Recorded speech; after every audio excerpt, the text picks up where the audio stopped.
গার ধরে সই করানো হচ্ছে প্রার্থীদের। ভোটের ফলের আগেই কোন সিঁদুরে মেঘ দেখছে উদ্ধব শরদরা।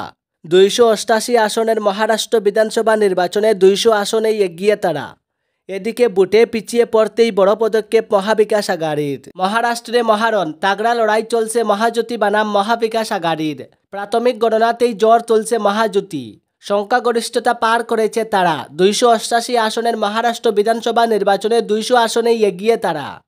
এদিকে ভোটে পিছিয়ে পড়তেই বড় পদক্ষেপ মহাবিকাশ আঘাড়ির। 160 জনেরও বেশি প্রার্থীর কাছ থেকেই লিখে নেওয়া হলো লেটার অফ সাপোর্ট। বেশ কয়েকজন নির্দল প্রার্থীর থেকেও সমর্থনপত্র জোগাড় করা হয়েছে। কি লেখা আছে এই চিঠিতে?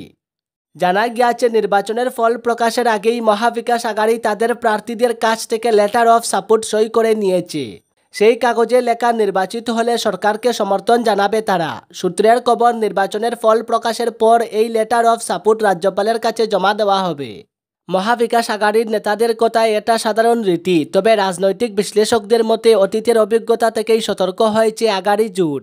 যেভাবে শিবসেনা ও এনসিপিকে ব্যঙ্গে বিদ্রোহ গোষ্ঠী বিজেপির সঙ্গে হাত মিলিয়ে সরকার গড়েছে, তাতে আর ঝুঁকি নিতে রাজি নয় আঘাড়ি জোট। এবার যদি তারা সরকার গড়তে পারে, তবে নির্বাচিত বিধায়করা যাতে দল ভেঙে অন্য কোনো দলে যোগ দিতে না পারে, তার জন্যই এই কাগজে স্বাক্ষর। এবারে মহারাষ্ট্র বিধানসভা নির্বাচনে কংগ্রেস 101টি আসনে প্রার্থী দিয়েছে, শিবসেনা 95টি আসনে, এনসিপি 86টি আসনে প্রার্থী দিয়েছে। অন্যদিকে মহাজোটিতে বিজেপি 149টি আসনে প্রার্থী দিয়েছিল, শিবসেনা 51টি আসনে প্রার্থী এবং অজিত পাওয়ারের এনসিপি 59টি আসনে প্রার্থী দিয়েছিল।